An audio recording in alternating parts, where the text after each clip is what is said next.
ಹರಿ ಓಂ. ಎಲ್ಲ ಸಂಸ್ಕೃತ ಅಭಿಮಾನಿಗಳು ಕೂಡ ವಂದನೆಗಳು. ಇವತ್ತಿನ ದಿನ ನಾವು ವಿದ್ಯೆಯ ಮಹತ್ವವನ್ನು ಹೇಳುವಂತಹ ಒಂದು ಸುಭಾಷಿತವನ್ನು ನೋಡೋಣ. ವಿದ್ಯಾ ದದಾತಿ ವಿನಯಂ ವಿನಯಾದ್ಯಾತಿ ಪಾತ್ರತಾಂ ಪಾತ್ರತ್ವಾದ್ ಧನಮಾಪ್ನೋತಿ ಧನಾಧರ್ಮಂ ತತಃ ಸುಖಂ. ನಮಗೆ ವಿದ್ಯೆಯಿಂದ ಸುಖ ಸಿಗ್ತದೆ ಹೇಳುವಂತಹ ವಿಷಯವನ್ನು ಸುಭಾಷಿತಕಾರ ಬಹಳ ಚೆನ್ನಾಗಿ ವರ್ಣಿಸಿದ್ದಾನೆ. ವಿದ್ಯಾ ದದಾತಿ ವಿನಯಂ, ವಿದ್ಯಾ ವಿನಯಂ ದದಾತಿ. ನಾವು ಒಳ್ಳೆಯ ರೀತಿಯಾಗಿ ಕಲಿತಂತಹ ವಿದ್ಯೆ ಅದು ನಮಗೆ ವಿನಯವನ್ನು ಕೊಡುತ್ತದೆ. ಅಂದರೆ ನಾವು ವಿನಯಶಾಲಿಗಳಾಗಿ ನಾವು ಬದುಕಲಿಕ್ಕೆ ಸಾಧ್ಯ.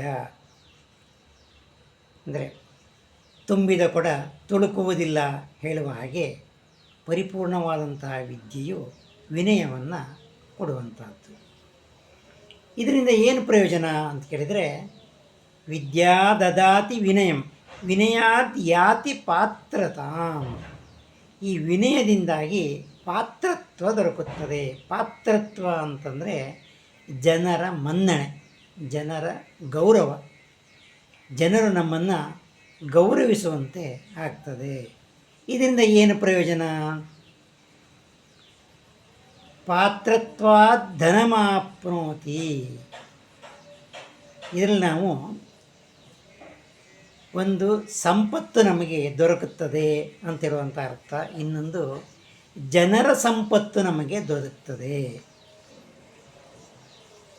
ಅಂದರೆ ವ್ಯಾಪಾರಸ್ಥರಾಗಿದ್ದರೆ ಒಳ್ಳೆಯ ಮಾತನ್ನು ಆಡುವುದರಿಂದ, ವಿದ್ಯೆ ಇದ್ದು ಚೆನ್ನಾಗಿ ಮಾತನಾಡುವುದರಿಂದ ಜನರು ವಿಶೇಷವಾದಂತಹ ಅವರಲ್ಲಿ ವ್ಯಾಪಾರ ಮಾಡೋದರಿಂದ ಸಂಪತ್ತು ದೊರಕ್ತದೆ, ಅಂದರೆ ದುಡ್ಡು ದೊರಕ್ತದೆ ಅಂತ.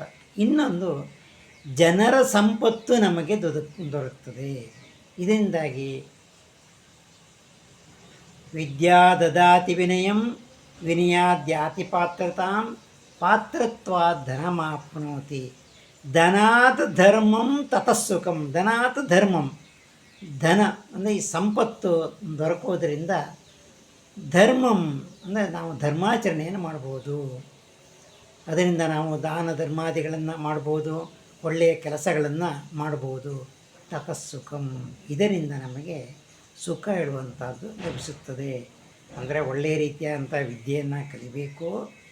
ಇದರಿಂದಾಗಿ ವಿನಯಶಾಲಿಗಳಾಗಬೇಕು. ವಿನಯಶಾಲಿಗಳಾದ್ದರಿಂದ ಜನರ ಒಂದು ಸಂಪತ್ತು ಅಂದರೆ ಜನರ ಮನ್ನಣೆಗೆ ಪಾತ್ರನಾಗಬೇಕು. ಇದರಿಂದಾಗಿ ಬಂದಂತಹ ಸಂಪತ್ತಿನಿಂದ ನಾವು ಒಳ್ಳೆಯ ಕೆಲಸವನ್ನು ಮಾಡಬೇಕು.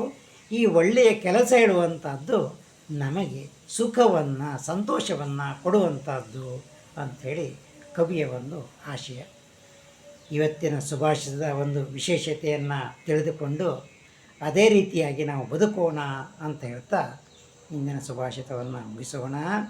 ಜಯತು ಸಂಸ್ಕೃತಂ, ಜಯತು ಮನುಕುಲಂ.